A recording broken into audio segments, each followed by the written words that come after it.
नमस्कार दर्शक बंधु मु जितेंद्र आज आउ एक नुआ भिडियो रे आपण मानकु स्वागत।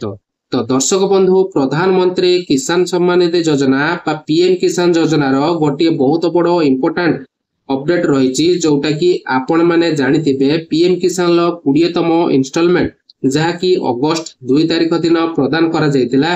जे पीएम किसान लो 21तम इंस्टॉलमेंट केबे मिलिबो ता सहित आपण मानकर पीएम किसान ले पूर्वरु ना नाही बा आपण माने नुआ करी आवेदन कला परे आपण मानकर कोनोसी कारणरु रिजेक्ट हो जाउची। जेमिति कि बहु जनकर डिस्ट्रिक्ट लेवल पेंडिंग रहिची बा किछि जनकर कोन रहिची ना स्टेट लेवल पेंडिंग परे तांकर रिजेक्ट करि दे जाउची। एही सब विभिन्न प्रकार जहा कि आपण मानकर कमेंट रहिची एहार सॉल्यूशन कोन केमिति आपण माने समाधान करिवे ता सहित जे ऑलरेडी 3टी राज्य रे पीएम किसान लो 21तम इंस्टॉलमेंट 26 सेप्टेम्बर प्रदान करा जायतला। ता सहित गत काली मध्य आउ गोटे नुआ राज्य रे जोटा कि पीएम किसान लो 21तम इंस्टॉलमेंट मिल सारची।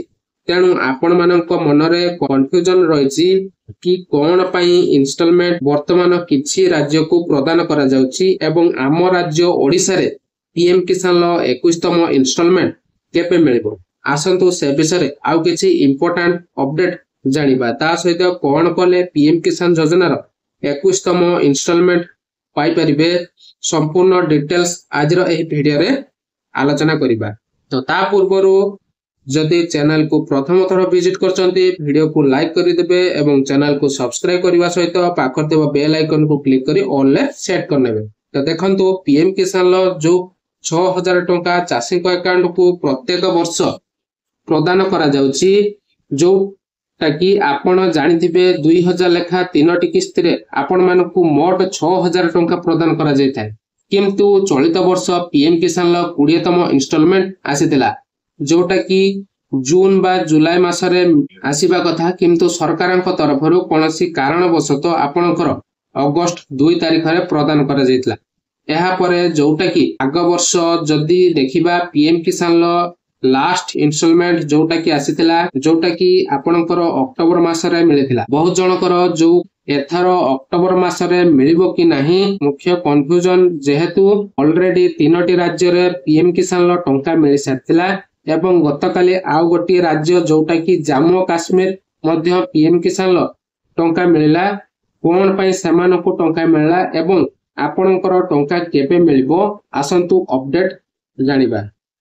सर्वप्रथमे जोटा कि आपण मानकर 3टी स्टेट पंजाब उत्तराखंड एवं हिमाचल प्रदेश रे 26 सेप्टेम्बर 37 लाख बेनिफिशियरी बा फार्मर को एही टंका प्रदान करा जायतिला। तो देखंतु जोटा कि पंजाब उत्तराखंड हिमाचल प्रदेश रे प्रबल वर्षा हेबा कारणरू चाष जमी बहुत क्षतिग्रस्त होइतिला। आपण माने जानिथिबे ताकू आखि आगरे रखी केंद्र सरकार जहा कि भल कले प्रथमे एही 3टी स्टेट को पीएम किसान लो 21तम इंस्टॉलमेंट चाषी को अकाउंट को पठा जायतिला। तापरे देखंतु गतकाली मध्य पीएम किसान लो आपण मानकर जम्मू एंड काश्मीर जो सब फार्मर थिले पाखा पाखी 8.5 लाख बेनिफिशियरी को बा फार्मर को मोट 170 कोटी टंका जहा कि पीएम किसान लो फार्मर मान को प्रदान करा जायतिला। तेणु एही जो बारंबार गोटी गोटी स्टेट को टंका दिया जाउची एहार कारण देखंतु सरकारक तरफरु चाषी को सहाय्य करिवार पंथा रहिची। अलगा उपाय रे चाषी को किछि सहाय्य करि पारि थान्ते किंतु से कोन कले पीएम किसान लो टंका जोटा कि आपण मानकर डेट पर्टिकुलर डेट फिक्स नाही तो सही डेट रे से मानकु टंकाटी जहा प्रदान करा जायछि।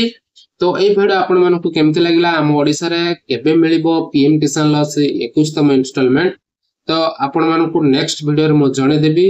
आपण माने खूब शीघ्र पाई परंती 21तम इंस्टॉलमेंट काहे कि ना वर्ष रे आपण माने 3टी किस्त रे पीएम किसान लो टंका मिलथवा बेले आपण मानकु 21तम इंस्टॉलमेंट ता एई अक्टोबर मास रे मिली पारे। तो जहा भी हो गाइस ଏଇ ଥିଲା ଛୋଟିଆ ଇନଫର୍ମେସନ। ଆପଣଙ୍କୁ ଯଦି ଭଲ ଲାଗିଥିବ ଲାଇକ୍ କରିବା ସହିତ ଚ୍ୟାନେଲକୁ ସବସ୍କ୍ରାଇବ କରିଦେବେ ଏବଂ ସାଙ୍ଗସାଥି ମାନଙ୍କୁ ବଳ ଭାବରେ ସେୟାର କରିଦେବେ। ତ ନମସ୍କାର, ଜୟ ଜଗନ୍ନାଥ।